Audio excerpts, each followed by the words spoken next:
But let me be clear, the Nakba did not erase people, because Palestinians are still here. And non-Palestinians are with the Palestinians too. Their stories are still here. Their culture is still here. Their identity is still here. And today, we are here too. Say it with me. Free, free Palestine! Free, free Palestine! Free, free Palestine! Free, free Palestine! Free, free Palestine! Free, free Palestine! We are not gathered here out of hate. We are gathered here out of love.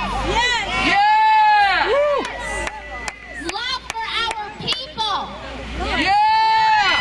Love for justice. Love for human dignity. Love for a future where no child, no family, no community is denied safety, freedom, or humanity. We refuse to normalize suffering. We refuse to become comfortable with silence.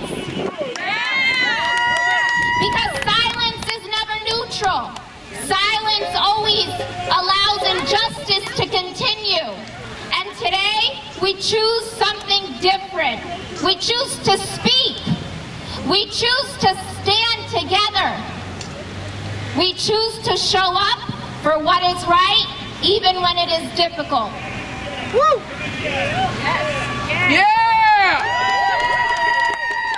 Every voice here matters. Every person here matters. Every moment we stand together matters. Because change does not happen all at once. It builds through courage. It builds and grows through community.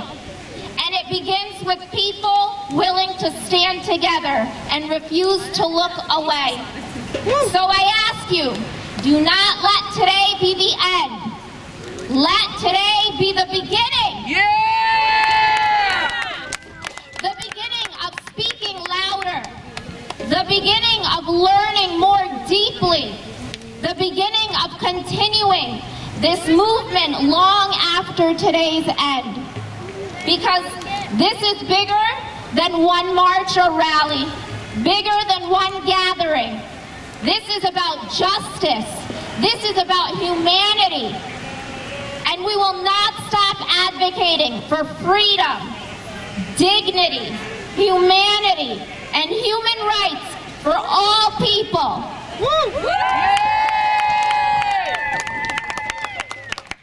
Say it with me one more time. Free, free Palestine! Free, free Palestine! Free, free Palestine! Free, free Palestine! Free, free Palestine! Free, free Palestine! Free, free Palestine! Free, free Palestine! Free, free Palestine! Free, free Palestine! Free, free Palestine! Free, free Palestine! Free, free Palestine! Free, free Palestine! Free, free Palestine! Free, free Palestine! Free, free Palestine! Free, free Palestine! Stay together, stay strong, and continue to stay loud today. Thank you.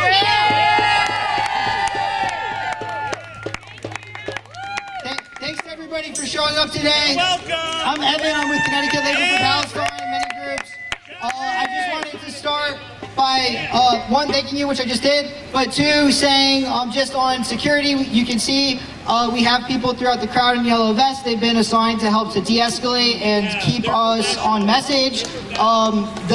This demonstration was built on 3 demands. Ending all U.S. aid to Israel, stopping the supplies, the support, the political support, the intelligence support that's allowing the genocide to continue in Gaza, that's creating havoc and has created havoc throughout the whole Middle East. 2, the right of return for all Palestinians who were pushed out of their homes during the Nakba and continue to be ethnically cleansed from their historic homelands.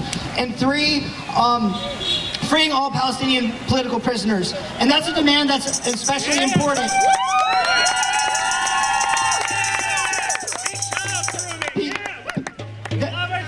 That's a demand that's especially important because right now, not only are over 10,000 Palestinians being held in Israeli jails, tortured, made to go without food, kept awake, sexually assaulted. There was just a big New York Times article, the most Zionist publication you could imagine, which had to publish an article because of how severe the brutality in Israeli prisons is, the sexual assault, the abuse, the rape. So we're demanding freedom for all Palestinian political prisoners in occupied Palestine, in Israel, and in the United States, because we have the example of Salah Sarsour. How many people here know who Salah Sarsour is? Good. Some people know who Salah Sarsour is, some people don't. But I will say, Salah Sarsour, he's a Palestinian American. He's been in the United States, had permanent residency for over 30 years. He's the president of the Islamic Society of Milwaukee, the largest Muslim organization in Wisconsin. And he was just taken by ICE after, after concluding a sale of an apartment building that he owns. He was picked up by ICE on his way home and is now in ICE detention. And he's been in ICE detention since the beginning of April, so over a month and a half. He's the latest in a long line of political prisoners in the United States who have been Palestinian or pro-Palestine. And so I'm going to introduce our first speaker, but I want to say that as everybody is mobilized and angry against the attacks in our communities with ICE and with this new McCarthyism, we have to remember that this current chain of repression began with the attack on student protesters demanding an end to the genocide in Gaza.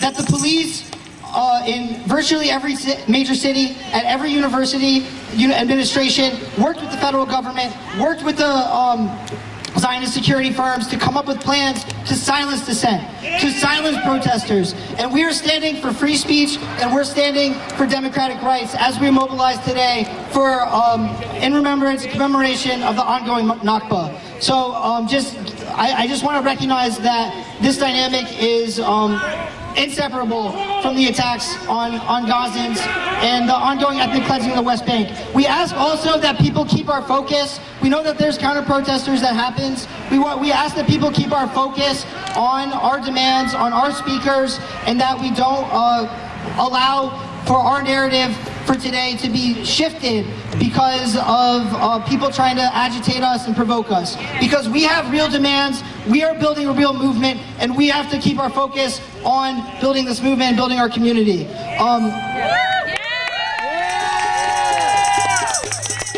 So with that, I'm gonna introduce up our first speaker, Ben Wellesley, who is a leader in our communities with the Peace Pact and other organizations. Give it up for Ben. Thank you, Evan, for that introduction. Yes, I'm an activist, just like Evan is. It would be great if you. I'm with a vigil that's in Bridgeport every Monday, where we talk to everyday citizens about how Gaza is a local issue.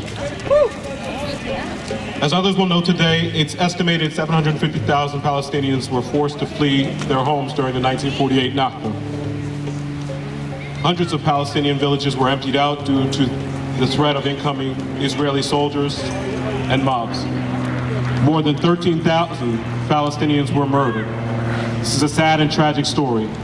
Even more saddening are the individual stories, the anecdotes of Palestinian boys being marched into the center of the village and executed in front of the townspeople as a deadly message that their families needed to leave.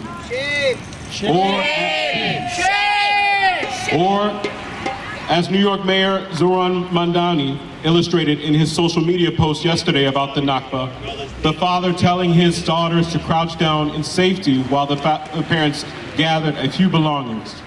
As was the case with the many fleeing Palestinians, they often took the house key, which was large in size, with them to hang in their next temporary home as a remembrance of what they had lost and token of hope that they may return to Palestine.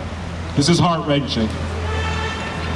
But what can we do about what happened? What's done is done. What's past is past, right? No, I disagree. Coming together on a day of remembrance is of great importance. It honors the dead. It shows that they have not died in vain. It shows it's a way to show we intend to do better by humanity moving forward. We got to groom all the children. We will speak out. We will be defiant. Implicitly, our detractors acknowledge the power of coming together to remember the Nakba. The American president and his administration have made it a point of trying to restrict free speech and the Constitution when it comes to Palestinian issues. They've demonstrated this by jailing and attempting to deport activists like permanent resident Mahmoud Khalil and doctoral candidate Dr. Rumaysa Ozturk. U.S. counterterrorism czar Sebastian Gorka has recently made clear he intends to prosecute fellow Americans for speaking out. That means we should speak out even louder. Yeah.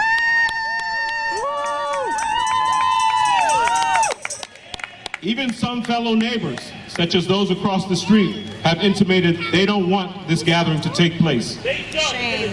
But we remain defiant, and we will honor the dead. Free, free Palestine! Free, free Palestine! Free, free Palestine! Free, free Palestine! Free, free Palestine! Free, free Palestine!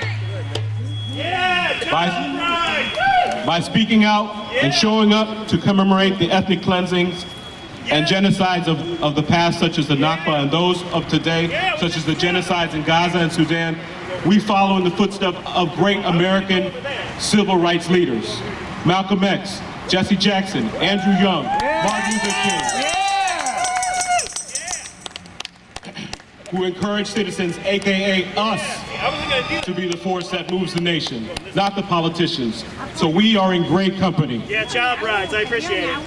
Don't forget, we like our child. At the end of his Beyond Vietnam speech at the Riverside Church, Martin Luther King finally spoke out in opposition to the Vietnam War in 1967. Later in that speech, King warned against the giant triplets of racism, extreme materialism, and militarism. He posited that these three were interconnected societal plagues that dehumanize people and must be simultaneously dismantled. It's my belief that those ills can be seen in many of the world's catastrophes, including the Holocaust of the Jews in Europe, chattel slavery of black Americans in the United States, and the 1948 Nakba in Palestine, and the current genocide in Gaza. Yes. While we remember the anniversary of Nakba and call for the end of the genocide, it is important to remember that Gaza is also a local issue. The state of Connecticut alone has sent over $500 million to provide weapons to Israel for its assault on Palestinians. Meanwhile, funding for schools, housing, healthcare, jobs, and infrastructure are lacking at home. Little girls, that's pride. Homelessness has been on the rise in Connecticut for the fourth consecutive year, due primarily to lack of funds for shelters, low-income, and subsidized housing. Some of those homeless are children and veterans. Bridgeport schools are operating at a deficit of $23.1 million. Schools in other towns lack the funding for arts and music programs. Almost 200,000 in Connecticut lack health care. Of those, almost 25,000 are children. So let me close with the following. There's a young man walking around with a sign that's promoting a Beyond Vietnam speech that I referenced today. It's on Memorial Day, March 25th in Norwalk, and it'd be great if you could join us. Woo! Lastly, in preparation for today, I watched a documentary about King and was reminded that in the last few months of his life, he was working on a Poor People's Campaign. Employees of Memphis Sanitation Union, who were largely black, were striking for peace. Sadly, 2 black trash workers who were not allowed to take breaks in white areas were accidentally crushed to death while waiting on the ledge of their trash compactor. king immediately rushed down to Memphis in support of those workers after such dehumanizing deaths. Similar to those deaths were similar to those seen in Gaza and the West Bank on a daily basis. And do you know what the rallying cry for those sanitation workers were? It was very simple. I am a man. So I want to do a variation on that chant with you. By acknowledging all of our shared humanity, we come together, we come closer to a world of peace. So repeat after me. I am a man. I am a man. I am a woman. I am a woman. Palestinians are people. Palestinians are people. I am a man. I am a man. I am a woman. I am a woman. Palestinians are people. Palestinians are I am a man. I am a man. I am a woman. I am a woman. Palestinians are people. Palestinians are people. God bless you and keep fighting for a free Palestine.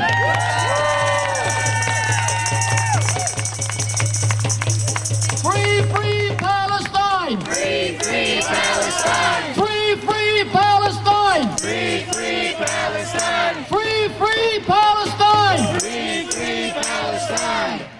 I'm very excited to welcome up our next speaker, Sultana from Westchester for Palestine. I think it's really important that we have people here from all around our area. It's not just Stamford, not just Fairfield County, but we're showing the broad support for and organizing for a free Palestine. So give it up for our next speaker, Sultana. Thank you so much. I'm going to read a poem by famous Palestinian poet Mahmoud Darwish. If you have time, I would highly recommend you go and listen to the Arabic version. I'm reading the English translation. On this land, Mahmoud Darwish. On this land is what makes life worth living. The return of April, the smell of bread at dawn, a woman's opinions on men, the writings of Aeschylus, love's beginning, moss on stone, mothers standing on the string of a flute, and the invader's fear of memories. On this land is what makes life worth living. The end of September, a lady leaving her 40s full of apricots. The hour of sun in prison. Clouds becoming a swarm of creatures. The chance of a nation that faces its demise smiling. And the tyranny's fear of songs. On this land is what makes life worth living. On this land is the lady of the land, the mother of beginnings and endings. She was named Palestine, still named Palestine. My lady, I am worthy, because you are my lady. I am worthy of life. Give it up for Mahmoud Darwish. Please follow Westchester for Palestine on Instagram. We are going to be having an event on June 20th, somewhere in Westchester, TBD, Palestinian poetry and art for kids, a family-friendly gathering of Palestinian poetry in the park. Okay, so follow Westchester for Palestine on Instagram to stay tuned for more. Free, free Palestine! Free, free Palestine. Free, free Palestine! Free, free Palestine. Free, free Palestine! Free, free Palestine. Free, free Palestine! Free, free Palestine. Thank you so much. I think it's so important that we are bringing art into our movement and poetry and joy and sorrow. Our next speaker is a very important activist around the state, Stanley Heller, who basically everybody who's involved in any movement against war and militarism knows. Let me read his formal thing. Our next speaker is Stanley Heller, longtime leader of Connecticut's Middle East Crisis Committee, a member of Jewish Voice for Peace New Haven, and the host of The Struggle News, which I would recommend everybody check out. There's a ton of excellent protest footage there. So let's give Stan a round of applause. Yes, Stand the man. Yes, he is. Stand the man.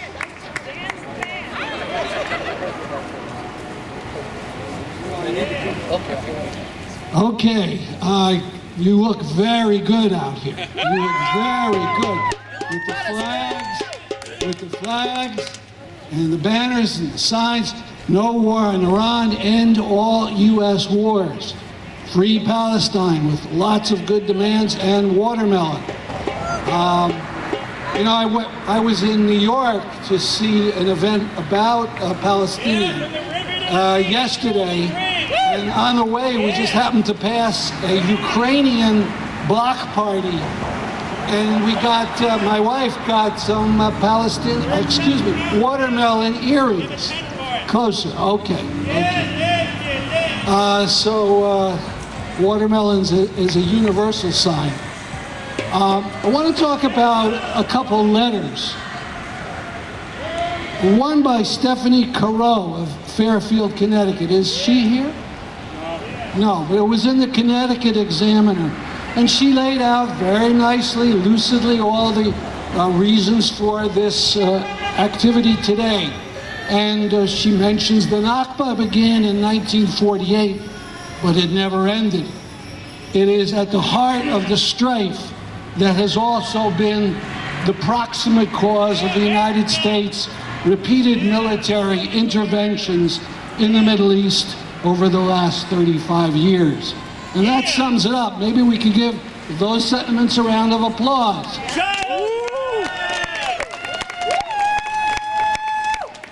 Then there's a letter from the United Jewish Federation of Stamford, or as I call it, the United Failures of Stamford.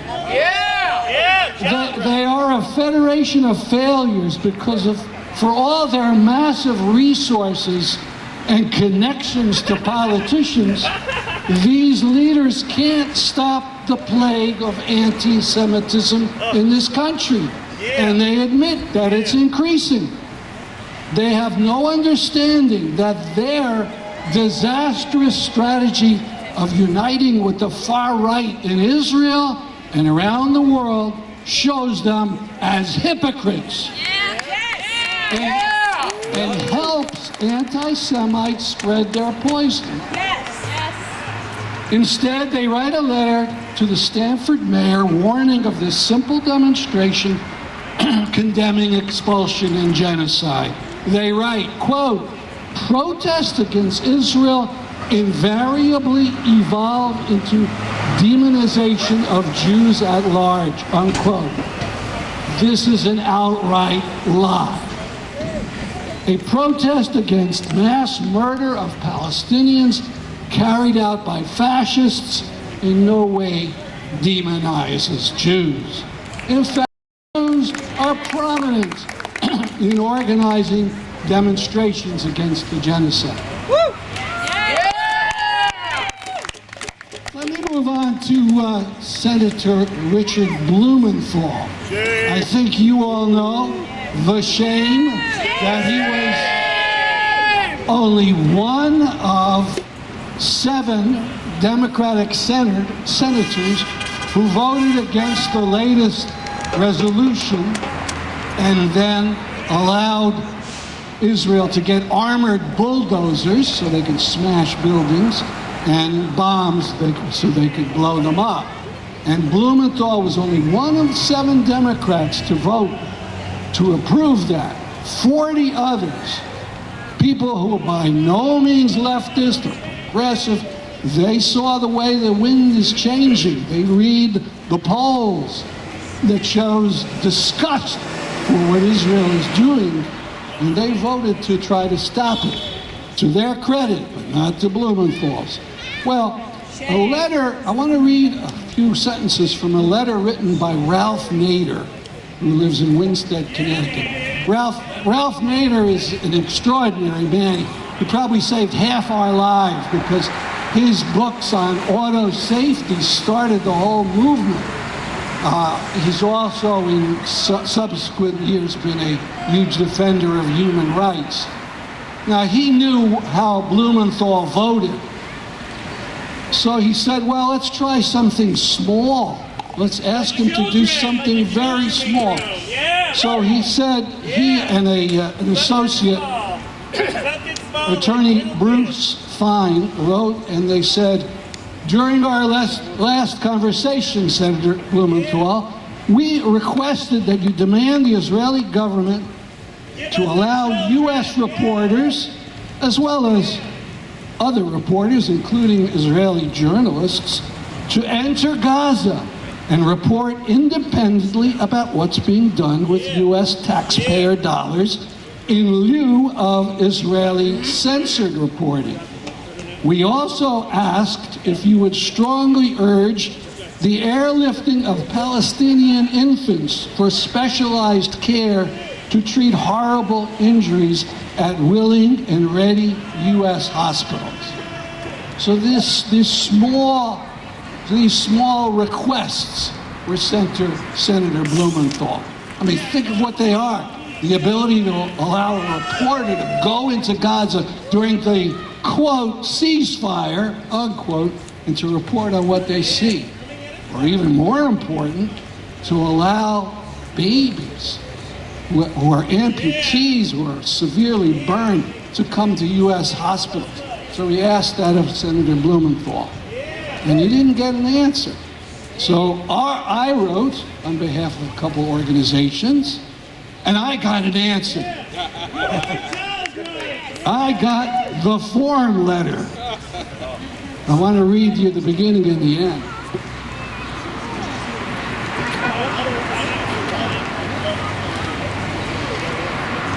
Dear Mr. Heller, thank you for your message regarding Israel. I was writing about Palestine.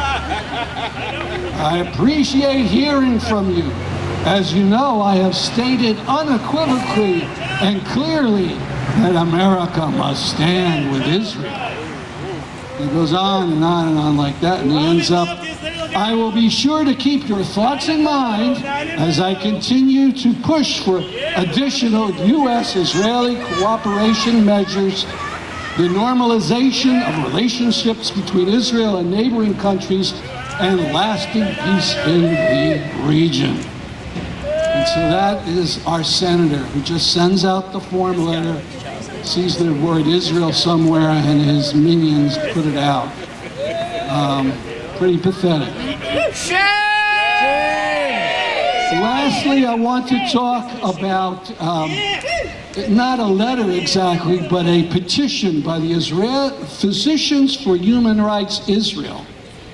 These are doctors, these are Israelis, who are calling for the freedom of Dr. Abu Safia and the other 20 or so doctors who are in Israeli custody. These are people who are scooped up in Gaza and just imprisoned. The Dr. Abu Safia, I have a button here that I'm wearing about him. It's been over 16 months he's been in the prison. And it is indeed a shame. So this Israeli group wrote to the High Court, that's what they call their Supreme Court, and said, well, there is a ceasefire. Well, they need, the Palestinians, they desperately need doctors. Let these doctors go.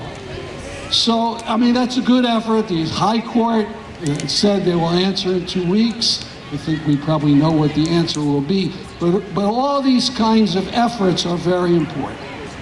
Okay, I want to conclude with several chants. One is, remember the 20,000. What am I talking about? Anybody? The 20,000. 20,000 Palestinian children killed in Gaza in this last horror. Remember the 20,000. Remember the 20,000. Remember the 20,000. Remember the 20,000. Remember the 20,000. Remember the 20,000. Free Dr. Abu Safia. Free Dr. Abu Safia. Free Dr. Abu Safia. Free Dr. Abu Safia. Sell off the Connecticut Treasury's stocks and bonds in Israel. Sell off the Connecticut Treasury's stocks and bonds in Israel. It's over $100 million of pension money, state employee pension money.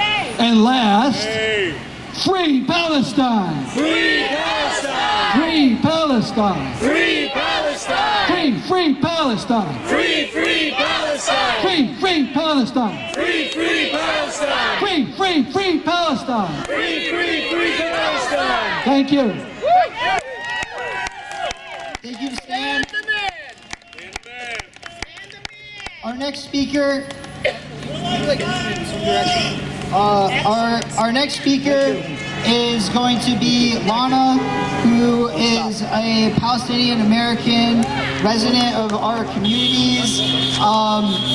She's set up a network called Seeds of Solidarity, which does important community building and mutual aid humanitarian work. She has been really instrumental in building this mobilization for today, and we have her to thank for the success that we're experiencing. So give it up for Lana.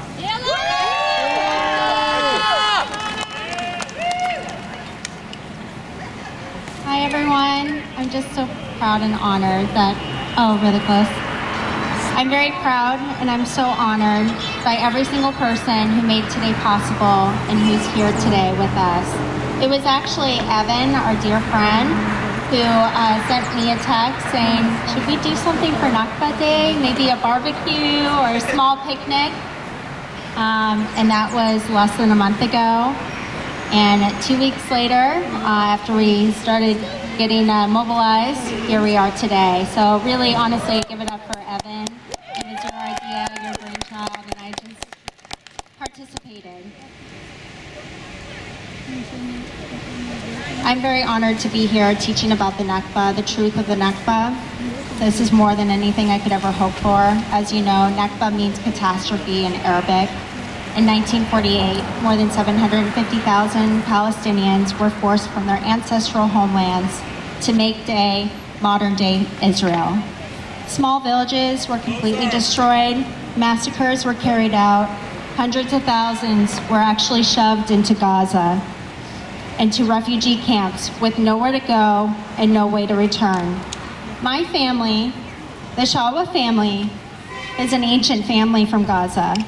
And I'm proud, I'm so proud to be a Palestinian from Gaza.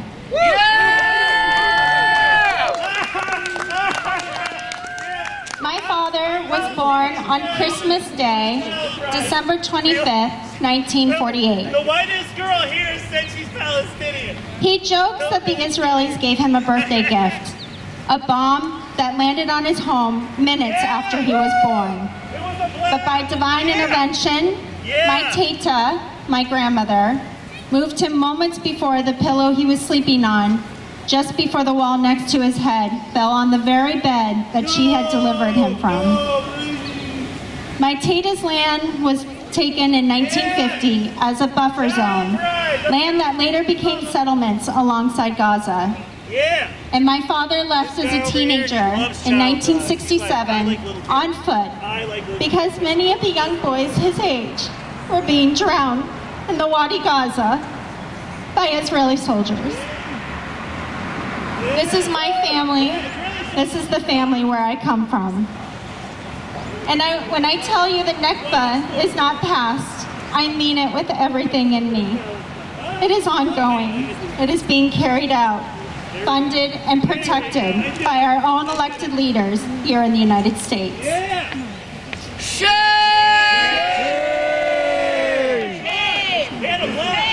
I still have family, my beautiful family, living in tents after their homes were destroyed, some of them multiple times, and they are refusing to leave.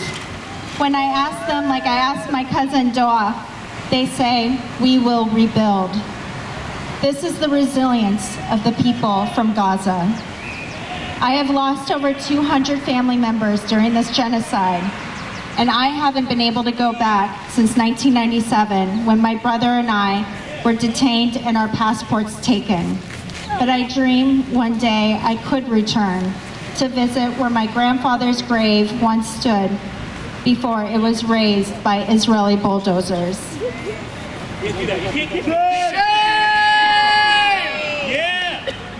And every day I pray that God will give my words wings to touch the hearts and souls of other people so that this dream can become a reality. of Free Palestine. Free Palestine! Thank you for standing with us, for standing with the least among us. Because where one group suffers, we all suffer.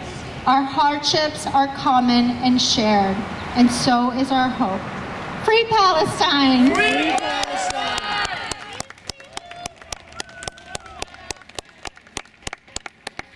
Free, free Palestine! Free, free Palestine! Free, free Palestine! Free, free Palestine! Free, free Palestine! Free, free Palestine! Hey, let's give Lana another round of applause for that incredible, moving, personal reflection. I think that we all are very touched, and we agree that the struggle continues. Our next speaker is fighting for justice in our communities, in our state. Sister Elaine from the Free Abdus campaign, fighting for our incarcerated brothers, sisters, and siblings, and connecting the struggle with the struggle for a free Palestine. So let's give it up for Sister Elaine. Thank you, Evan. To the group across the street, Shalom Aleichem, right? For my brothers and sisters on this side, Assalamu Alaikum. Good morning, everyone. I wanted to actually give a little bit of information about myself and Free Abdus. So we're Afro-Caribbean, and Brother Ishmael, actually his family is from the Bahamas, and they're considered Jewish. And I remember going to one of his family events one day, and I asked them, are you Black Israelites? Because we're from New York. So I remember like the Black Israelites standing on the corner, and they looked at me and was like, no, we're Jewish. Like, we're the original people, like people from Africa that call themselves Jewish, the different countries in Africa. And I say that to say this, right? We forget that this fight that we're striving for Palestinians, our brothers and sisters, that they're people, right? Whether they're Jewish, Christian, Muslim, we're talking about a group of people that are actively being displaced since 1948, actively being surveilled, actively not able to pursue life and liberty, right? Not able to be the doctors and teachers and lawyers and even the children, to be children and be happy and to exist and to thrive.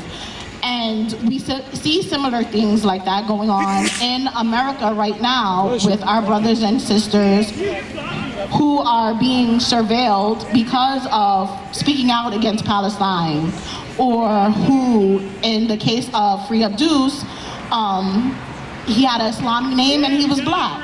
So after he was arrested, he didn't get a fair trial. There was people that did not want to be on jury because he had a Muslim name. Or when I go and visit him and they tell me I have to take off my hijab because I don't have a Muslim name. Our names are very much American. My name is very much Irish. So I come today and I ask our friends across the street and people who gather here to remember that we are all people. We are humans, and we deserve basic liberties, right? Freedom of speech, freedom of religion, freedom to pursue happiness, whether that is 2.5 kids and a dog and a picket fence, or living in an apartment, right? And we want our brothers and sisters in Palestine to have the same rights as us, and we want people in America to gather on this issue and remember that it's the intersection of many different issues, healthcare and voting and freedom of speech, because what's happening in Palestine is what they're using, what they're learning from to do today in America. They're slowly stripping our rights away. They are. Our child right. Yeah, we need our child right. So today I say thank you, Evan, for inviting me to come speak and be a part of this beautiful day. It's a beautiful day out here, and this community and fellowship with everyone. I do ask that everyone follow me on my socials and sign and share my petition, Free Abdus. That's A, B as in boy, D as in dog, U as umbrella, and S as in Sam. And I'm going to end it with a few chants. Free, free Palestine! Free, free Palestine! Free, free Palestine! Free, free Palestine! Free, free Palestine! Free, free Palestine! Free, free Palestine! Free, free Palestine! Thank you. Thank you so much, Sister Elaine. Let's keep it going.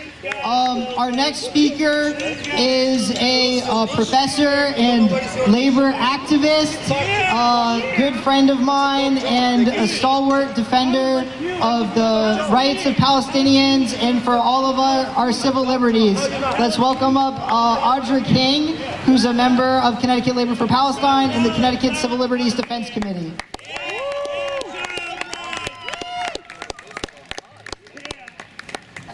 Hello, everyone. Hi, child rights supporter. I'm going to have to probably shorten this a little bit because it was long. Evan helpfully made it longer. So I'll do my best here. So there are people in this world whose deaths are reported, mourned, and investigated. And there are people whose deaths are live streamed, justified, and forgotten before the bodies are counted. I have spent my entire adult life watching which category Palestinians fall into, which category Black Americans fall into, which category Indigenous peoples fall into, and which category immigrants fall into. The answer is always the same. What is different now is that independent journalists, citizen reporters, and the people living through the violence have forced visibility despite every effort to suppress it. And despite the system's best efforts, what we are seeing is exactly what colonialism has always been. More people see it now than ever before. Public opinion on Palestine has shifted more over the last 2 years than in the previous 50. Yes.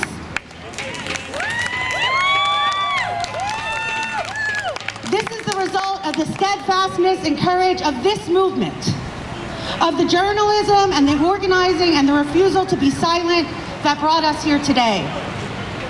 We have seen this in particular with the effort that the fight against genocide and ethnic cleansing has had on the labor movement. All over the country, in virtually every sector, from healthcare to construction, Palestine solidarity groups sprang up in many different unions. We cannot lose sight of the gains we have made, and we must work hard to deepen and expand them. While Trump is clearly part of the problem, or part of the system, I should say, Democrats like to pretend the problem is only Trump. But we know better, right? Yeah. Yep. As if Obama didn't conduct over 500 drone strikes across Pakistan, Somalia, and Yemen while deporting 3 million people here at home. Shame. As if Clinton didn't broker a Camp David process so skewed towards Israel that his own negotiators later admitted they acted as, quote, Israel's lawyer. And as if Biden didn't oversee and arm the most recent phase of genocide in Gaza while accelerating the massive attack on civil liberties that we are living through today. Shame. Shame. This is not a Trump problem, it's a system problem. And because it is a system problem, naming it clearly as this movement has done and will continue to do, is the beginning of the only kind of accountability that matters, which is accountability to the public, to the people. 77 years ago, Zionist militias expelled over 750,000 Palestinians from their land, destroyed more than 500 villages, and drove families into refugee camps where their grandchildren still wait today. We call this the Nakba. But the Nakba isn't an event, it's a structure. It's a systematic elimination of a people from their land by a settler colonial project backed by U.S. empire, U.S. capital, and U.S. military power. Gaza is the Nakba. The siege is the Nakba. The starvation is the Nakba. What we are watching is the Zionist state and the military-industrial complex doing what they've always done. Converting human beings into markets and territories into extraction zones and eliminating whoever stands in the way. Shame! Shame! This same system also operates through surveillance and prison industrial complexes, all organized in the interest of capital, white supremacy, and empire. Shame! Shame! The current administration has formally designated anti-capitalism and anti-fascism as terrorism indicators. Elbit Systems builds the surveillance infrastructure around Gaza and the surveillance towers on the Arizona border, and cites both as, quote, Palestinian or battle-proven, which is on Palestinians. The same police departments trained by IOF bring those tactics back to cities across this country. This is the logical outcome of the so-called war on terror, justified through Islamophobia and racism, pushed from the very top of our society, from presidents to CEOs. Shame! Shame! In the West Bank, Israel has built the most elaborate carceral geography on earth. In the United States, at least 395,000 people have been arrested by ICE since January 2025, most without any criminal background. All of this is shameful. It's all happening to infants, to toddlers, to elderly, to the sick, to the disabled. Dolores Huertas said recently, and she said it plainly, this is ethnic cleansing both home and abroad. This is not a metaphor, it's a policy. It's what got Mahmoud Khalil arrested for his speech and Rumeysa Ozturk detained off a sidewalk for writing an op-ed. It's the same logic that has steered Salah Sarsour and that is running in Gaza, in Hartford, and in every place this system decides certain lives don't count. Shame! But here's the thing, the Nakba did not break Palestinian political life or spirit. 77 years of dispossession and Palestinians are still here, still naming what is being done to them with a precision and a courage that should inspire us all, including the people across the street. Still insisting and teaching the world that no project built on elimination can finish what it starts because resistance will always rise.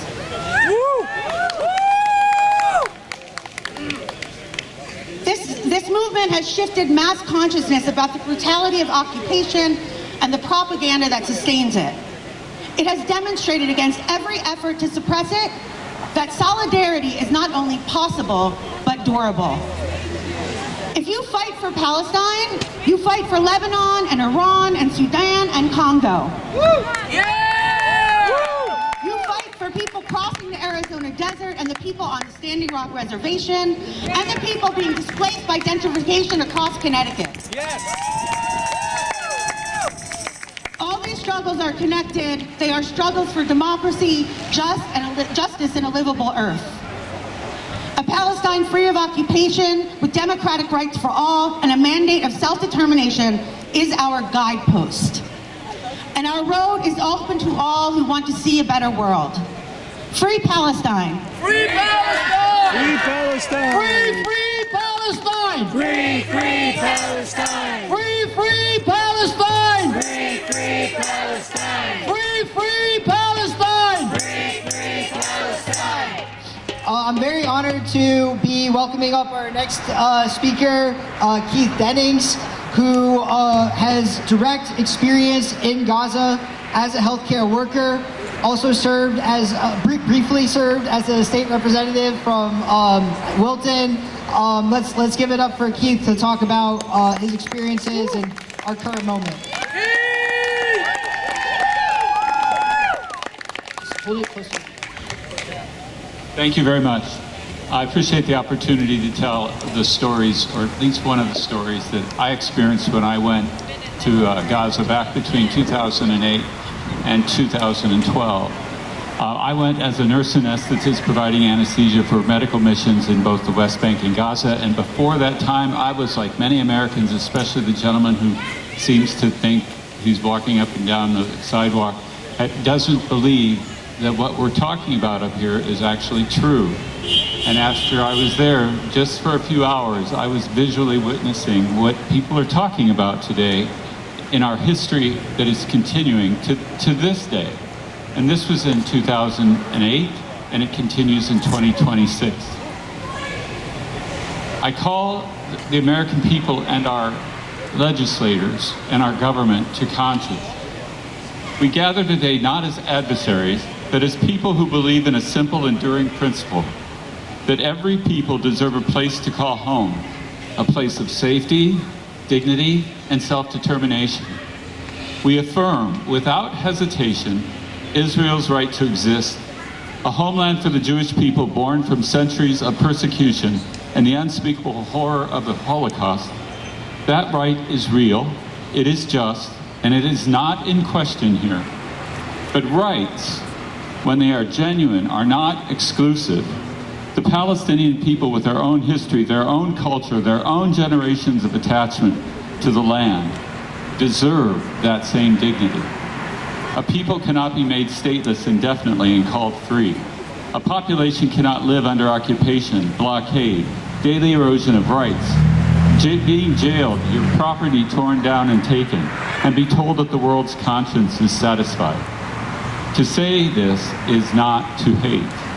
It is not anti-Semitism to hold a nation to the standards we hold all nations. That's right.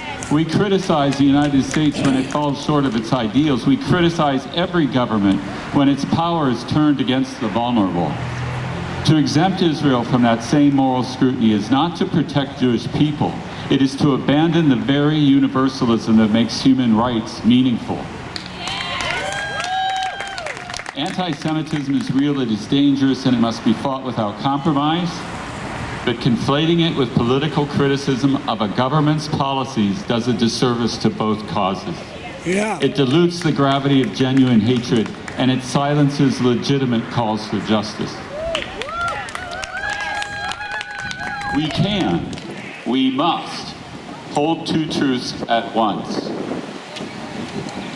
That Jewish safety matters, and that Palestinian lives matter. That Israel's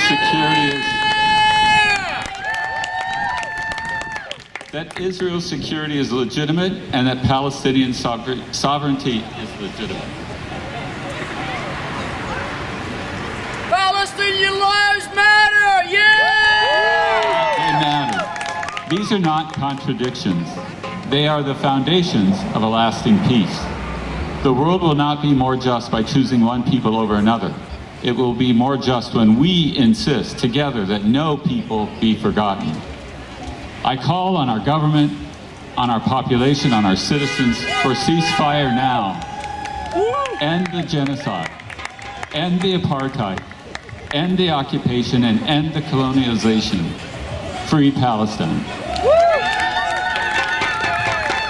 Free, free Palestine! Free, free Palestine! Long live Palestine! Long live Palestine! Free, free Palestine! Free, free Palestine! Long live Palestine! Long live Palestine! Our next speaker is going to be Lisa from Jewish Voice for Peace, Doctors Against Genocide, and Healthcare Workers for Palestine. Lisa's been a tireless advocate for the health and safety and solidarity with Palestinians in Gaza and around the world. So we welcome her up here right now and give her a big round of applause.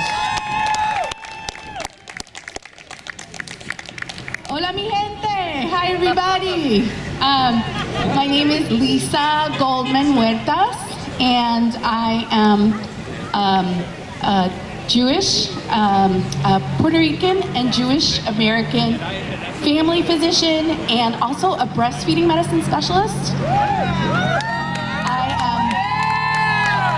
I'm a mother of two incredible boys, and I hope to, share what brings me so passionately into this movement. Many of you may recognize all new ways, hopefully, that your freedom and your basic rights are connected to the liberation of the Palestinian people. As mentioned, I'm in the coordinating committee of Jewish Voice for Peace New Haven. I'm the leader of Healthcare Workers for Palestine, Connecticut, and an active member of Doctors Against Genocide. Free Palestine! Free Palestine!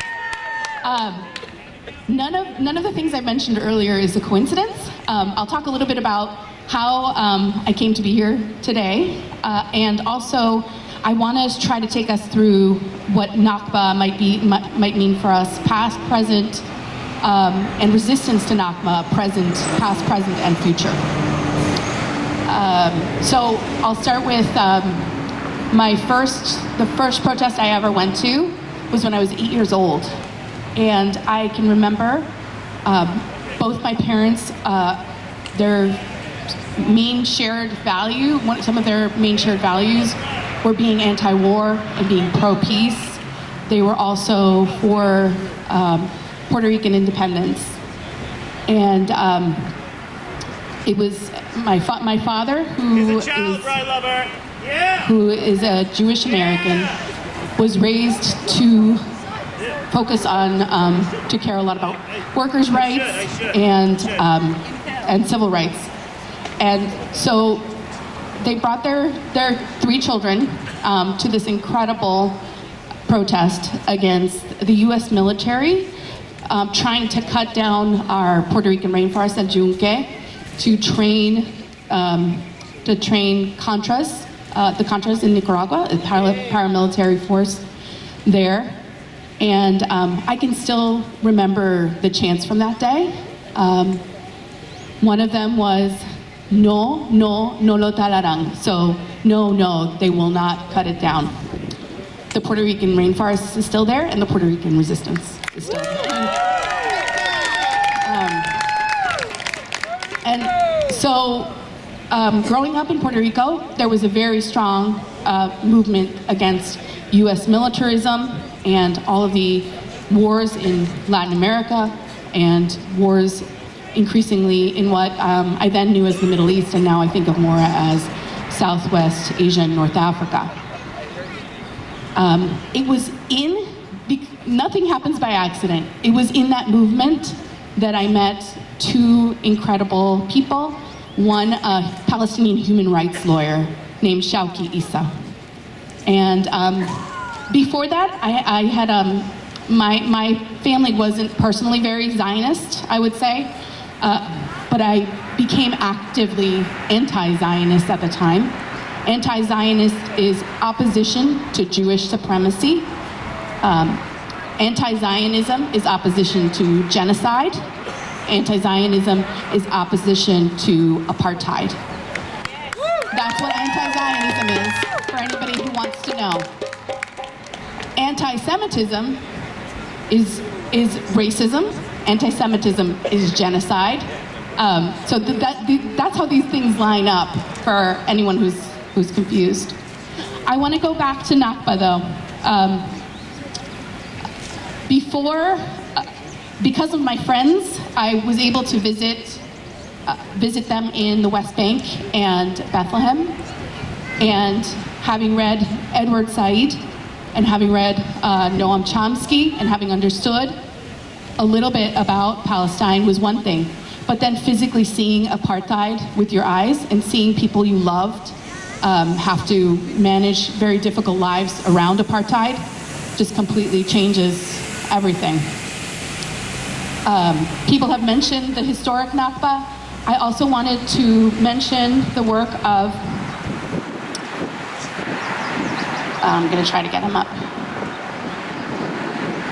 Rabea Egbaria, who wrote an article for the Columbia Review that was very censored. It's called Toward Nakba as a Legal Concept. I want to take a little bit of time with this because a lot of us in the movement as Jewish anti-Zionists will focus on, genocide or oppression within our people's history, and that's what's bringing a lot of us in. But it's important to understand the oppression of Palestinians also as a unique and extraordinary sort of oppression and genocide. There's the Nakba. There's Nakba as an idea of what happened historically, so 1948 or possibly before. Jewish paramilitaries terrorizing Palestinian villages, massacres, displacement.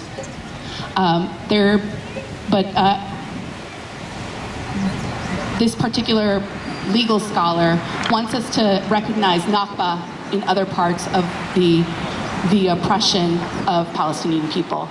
So it's an elaborate system. It includes, apartheid walls. It includes lack of freedom of movement. It includes now the historic leveling of Gaza with hundreds of thousands of Palestinians killed. All of the healthcare infrastructure, nearly all of the healthcare infrastructure of Gaza, serially bombed. A historic level of killing of journalists, historic killing of doctors, historic imprisonment of children.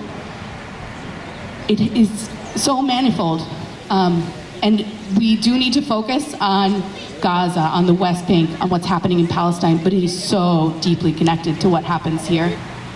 I was reflecting on that as I saw that there was an effort to censor this event today. There are efforts among my colleagues who are speaking out against the killing and the detention and the torture of their colleagues in Palestine. People are being fired. People are being told that they can't say the word Gaza. There is an educational part of genocide when you can't even talk about Palestine or Gaza in the classroom.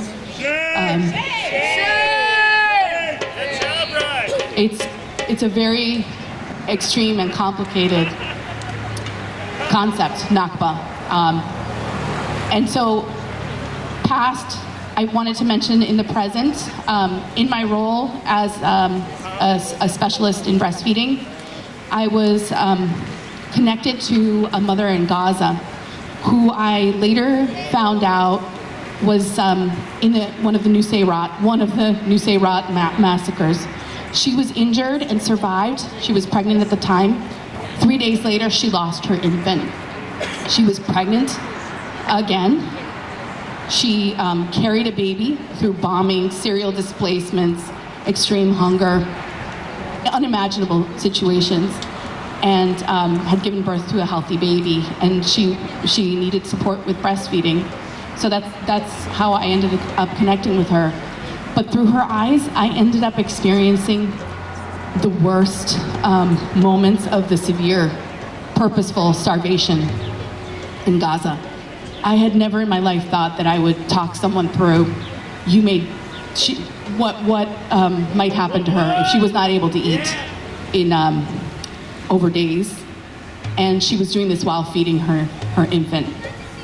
I've been deeply moved and learned so much as a human being from the resistance of Palestinian people, the manifold ways, the so many ways that people can resist this, from mothers nourishing and nurturing their infants, to my colleagues speaking up, whether it costs them their job or their promotion, or whether they get Islamophobic hate. This is a beautiful movement. It is for our children brides, yeah! Woo! I encourage everyone to go through a very internal process. So definitely to learn as much as you can about Nakba historically, Nakba in the present moment, but also connected to who you are as a human being, connected to where you work. Figure out what your lines of complicity are and support, because if there's a line of complicity, a way that you're connected to the oppression of the Palestinian people, if there's a way that you are connected to the weapons corporations here in Connecticut that are making enormous profit over mass killings, if there are ways that you are connected to a profession that is complicit because it's invested in the genocide, if there are ways that you are complicit and connected to this, there are also ways to pull your support away, to end the support, to call out, boycott, divest, sanction in every part of your life. I also just want to encourage people yes, this is an individual process. So you figure out what your connection is to this and what your contribution can be in terms of resistance. But we do this in groups. So, find your people, join your groups, support the groups and support the campaigns that we need to end this process. Free Palestine! Free Palestine! Free Palestine! Free Palestine! Viva Palestina! Viva Palestina! Viva Palestina! Viva Palestina! Free Palestine! Free Palestine! Free Palestine! Free Palestine! Not another nickel, not another dime! Not another nickel, not another dime! No more money for Israel's crimes! No more money for Israel's crimes! No, not another nickel, not another dime! Not another nickel, not another dime! No more money for Israel's crimes! No more money for Israel's crimes! All right, I'm going to be the closing speaker right now. I want to recognize, like Lisa just said, the attack on this demonstration that was raised by the United Jewish Federation, trying to deny the reality of the Nakba and claim an equivalence between the victims of racist violence and ethnic cleansing and the perpetrators of racist violence and ethnic cleansing. That is not okay. And I speak, and I hate this assumption and demand in our movement that if you're Jewish, you have to speak as a Jew to defend Palestinians against Zionists. I think that is wrong, and it is absolutely disgusting to me as the descendant of Holocaust survivors.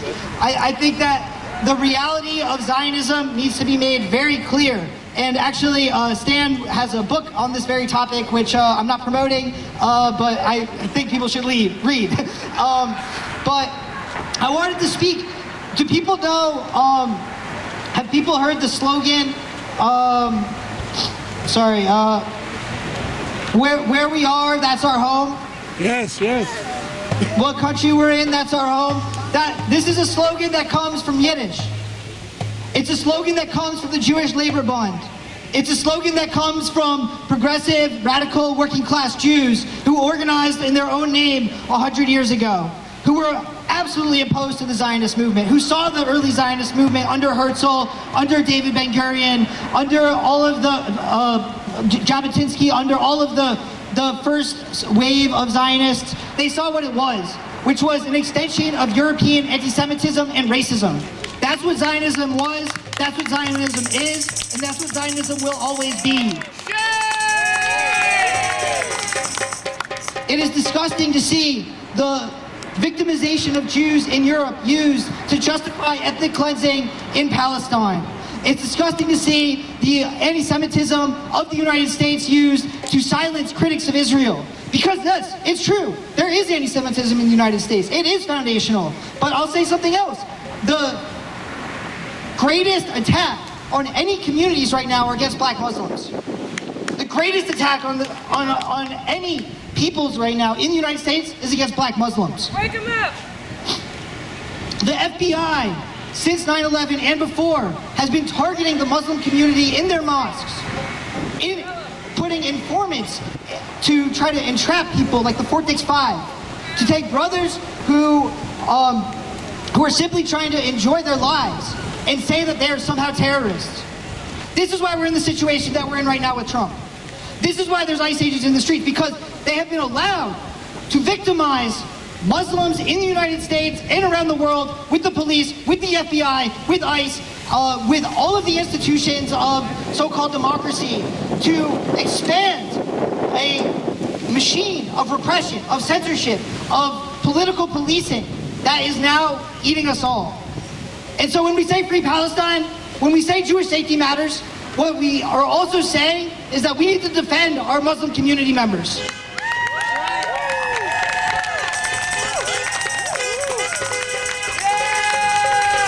Because as a student of history and as a Jew, I can recognize that the anti-Semitism of the past, the scapegoating, of Jews as a minority that could be blamed, that could be made to blame for all of the problems of society. That's happening right now. That's happening against Jews, and even more so, every day, that is happening against Muslims. Every day. Think about the war on terror, the so-called war on terror. What is the first image that you're supposed to, that your mind is supposed to go to when you hear the words terrorism, war on terror? You're supposed to think of an Arab Muslim. Why? Why? Because, as Audra said, every aspect of our society has been trying to victimize, to scapegoat, to villainize, to paint with racist brushes of so-called civilization versus barbarism against our Muslim brothers and sisters and siblings. Shame! Shame! Against our Palestinian brothers, sisters, and siblings. Shame! And so I want to say that in the fight for a free Palestine, we're also fighting against racism. We're fighting against borders. We're fighting against the attacks on all of our democratic rights that people are upset about rightfully all over the country. And we're fighting against the wars and the killings that have murdered millions of people by the United States, by secret operations, by overt operations, by the occupation of Afghanistan, Iraq, and so many other places in the world. And so I say, as a Jew in the United States, my country is where I am. My country is not Israel. I reject Israel. I reject Zionism. And I do this not because I'm a Jew, but because I'm an opponent of racism. So with that, we have a closing song, and I will give it to Omar to lead us in some chants as we get that set up.